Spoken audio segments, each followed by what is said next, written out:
Hey everyone, and welcome to this MoneyDoodleLab explainer. Okay, let's dive straight into this. Today, we are tackling one of the absolute most critical foundation blocks of personal finance and wealth building. Now, we aren't talking about getting rich quick today or picking the next hot stock. Instead, we're looking at how to build a financial shock absorber from absolute scratch. Whether you're a total beginner just starting your financial journey or a young professional trying to finally get a grip on your budget, this explainer is going to show you exactly how to build a rock-solid emergency fund. So I want you to picture this very real scenario. You're driving to work, minding your own business, and suddenly your car just breaks down on the side of the highway. Or maybe you wake up one morning and your phone is just completely dead. Or in the absolute worst case scenario, you get called into your boss's office and unexpectedly lose your job. What is your immediate next move? Do you have the cash on hand to handle it right now? Or does your stomach immediately drop as you panic about how you're going to pay for it? It's a trap so many of us fall into, honestly.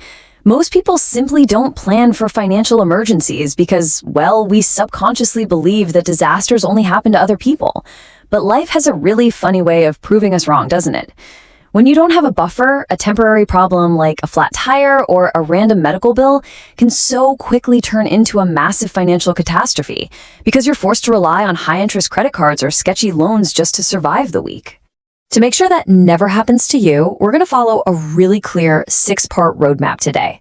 We'll cover prepare for the unexpected, defining the safety net, starting small and automating, accelerating your savings, rules for the fund, and finally, gaining peace of mind. All right, part 1, prepare for the unexpected and overcoming the fear. The very first hurdle we have to clear actually isn't a financial one. It's a psychological one. We have to overcome this intimidation factor that stops most people before they even begin. See, if you listen to traditional financial experts, you'll hear a massive, scary number, $12,000. They love to tell you to save 6 months of expenses. Well, think about it. If your monthly expenses are $2,000, that means you need to save $12,000. For someone living paycheck to paycheck, that goal feels absolutely impossible. They calculate that number, feel totally overwhelmed, and they just give up. The mistake here is focusing on the final destination instead of just taking the very first step. So let's just forget that 6-month goal for now. Seriously, scratch that. Let's give ourselves some instant relief by shrinking the goal down to a much more manageable milestone, $500 to $1,000. Why the specific range? Because honestly, it covers most of your everyday emergencies. A flat tire, a broken appliance, a quick trip to the urgent care clinic, those usually fall right in this bracket. Hitting this smaller milestone means you can already stop yourself from reaching for a credit card when a standard hiccup pops up. Section 2, defining the safety net and what it actually is. Now that we have a realistic starting goal, we really need to draw a hard line in the sand about what this money is actually for, just so we don't accidentally blur the lines of our personal finances. An emergency fund is money set aside specifically for unexpected expenses. It's your financial shock absorber.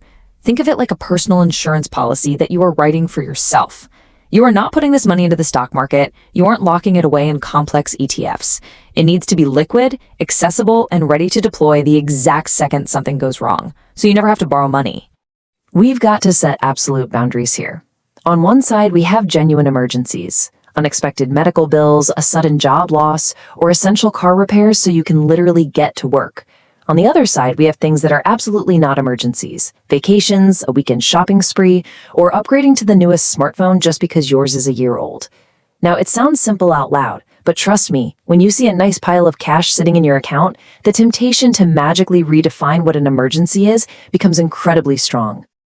I want you to remember this phrase. The goal isn't perfection, the goal is protection.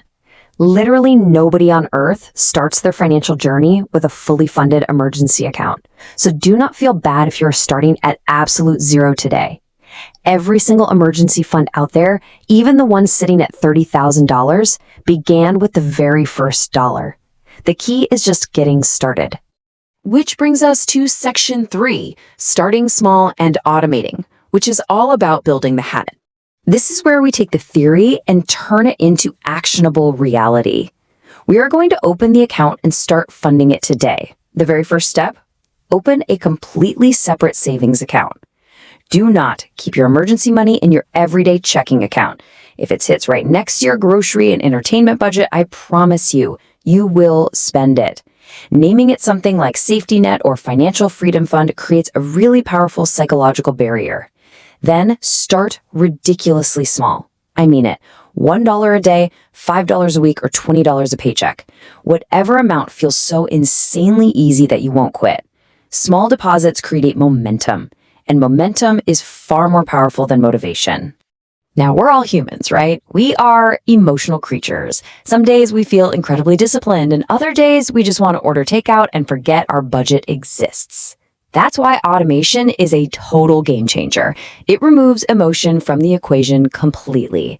By setting up automatic transfers every single payday, the money moves before you even have a chance to look at it, let alone spend it. Even just $10 automatically transferred every week is going to grow surprisingly fast, just quietly sitting there in the background. Section 4. Accelerating your savings and speeding up the process. Okay, so now you've got your automated habit running in the background. Let's look at how we can supercharge the growth of this fund without feeling like we're totally depriving ourselves of a good life. Consider the 50-50 rule for financial windfalls. Most people spend unexpected money, like tax refunds, annual bonuses, or cash gifts, unexpectedly fast. Instead of blowing all of it, try dedicating 50% to your financial goals, like your emergency fund, and use the other 50% for pure enjoyment. This is a brilliant strategy because one good tax refund could literally fund half of your initial emergency account overnight. And hey, you still get to treat yourself. Another awesome way to accelerate your savings is just to look around your house. You likely have old electronics, unused fitness equipment, or furniture just gathering dust. Selling those can generate hundreds of dollars super quickly. Furthermore, try to gamify your saving process.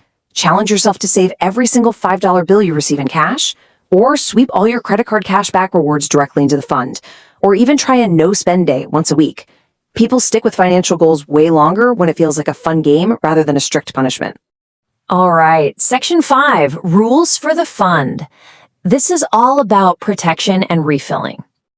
As your fund begins to grow, you are naturally going to feel a real sense of pride.